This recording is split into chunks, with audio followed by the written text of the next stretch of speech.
You know, that's the mentality of the loser. As David has tried to say to us this weekend, let's adopt the mentality of winners. I'll speak to anybody who'll hear me, and I'll associate with anybody I like because I'm a free man. So you think you can beat me by outlawing my thoughts with your rogue politicians and the judges you bought? So you think you can mold me like I'm made out of clay? Oh, you want me to answer? Just got this to say. Take a look into this warrior's eyes. Tell me what you see. Take a look into this warrior's eyes. Paul Fromm reporting for our people. This is the first in a series of broadcasts, and I invite you to listen to me every night on Stormfront Radio. I'm the Midnight Man. I'm on every night at midnight Eastern Time, and that's at www.stormfront.org. You don't even have to join to be able to listen to these broadcasts every night at midnight Eastern Time. What I want to talk about today is a threat to any of you, especially in Canada, who use the Internet. You may not know it because our daily papers have been shameful in suppressing this story. But there has been a wave of repression against Internet users going back to 2001. It's under something called the Canadian Human Rights Act, specifically Section 13(1). All this human rights stuff gets a little bit fuzzy at times, and many people don't pay a lot of attention. But if you're an Internet user, you'd better pay attention, because the professional censors and the minorities who want to shut you up if you express views that are critical could be after you. What is this Section 13(1)? It's an odd thing. The Canadian Human Rights Act basically deals with the provision of goods and services, mostly in the federal government or in crown corporations or in industries like banking or telecommunications that are governed by the federal government. Mostly it dealt with employment. So it deals with discrimination, usually on the basis of race, religion, sex, sexual orientation, criminal record, etc. Most of the Human Rights Act then deals with employment or the provision of services, or less frequently goods. But there's this oddity in it called Section 13(1), and it was stuck in there when the Act was first proclaimed back in 1978. Originally it dealt with, and this may be hard to believe because this was back in the dark ages of technology, it dealt with telephone answering machines. Well, it still does, but the technology has gone far beyond the telephone answering machines. Today it deals primarily with the Internet. And Parliament changed the law back in 2001 as part of its anti-terrorism law. Now, under Section 13(1), repeated statements on the Internet likely to expose to hatred or contempt privileged groups, race, religion, sex, sexual orientation, are called a discriminatory practice. Now, you may think, oh, well, if what I said is true, I'm okay. No, you're not okay. Because truth is no defense. And the Supreme Court upheld that back in 1990. It upheld it under the old law.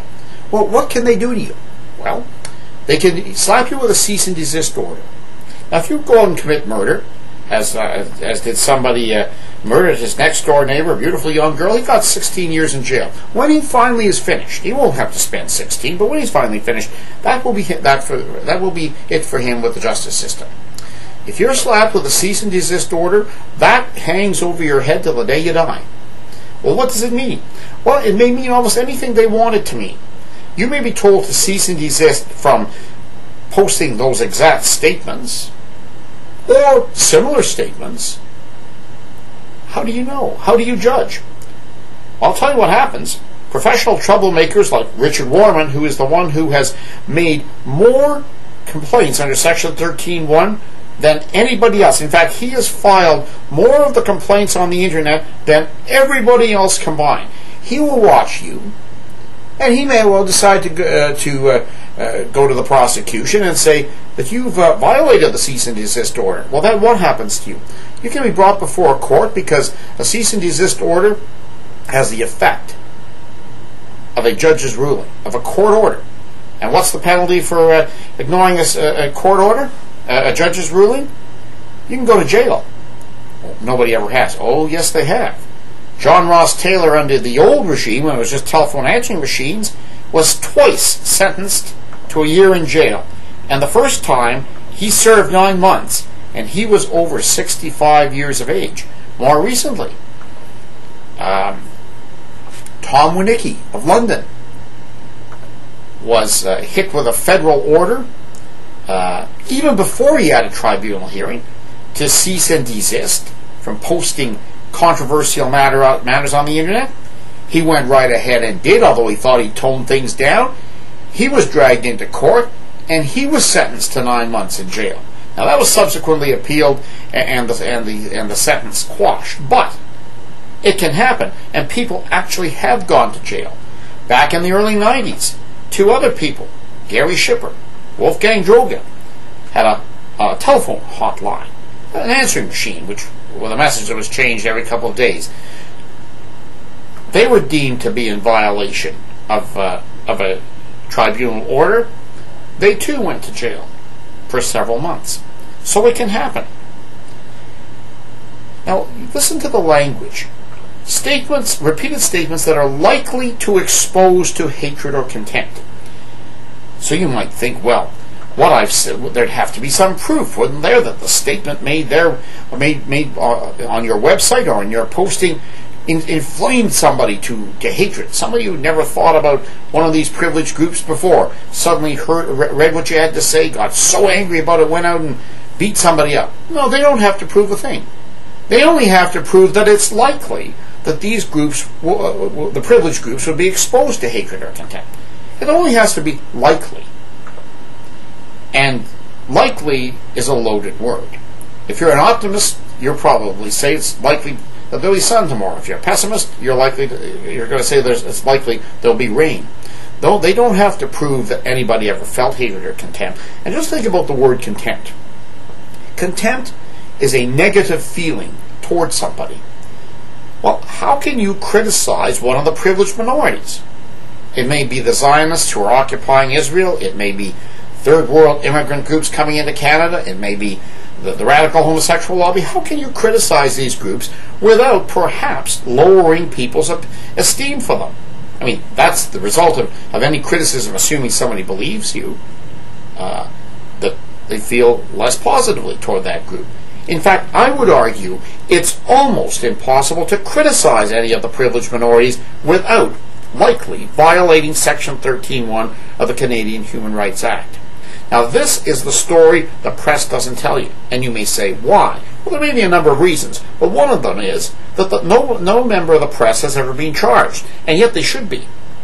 Because a statement that would be perfectly legal in your newspaper, it's governed only by the criminal code, the hate law under the criminal code, could be problematic if it's up on the internet, and most newspapers are. But we believe there's a gentleman's agreement between the Canadian Human Rights Commission and the press that they won't be prosecuted.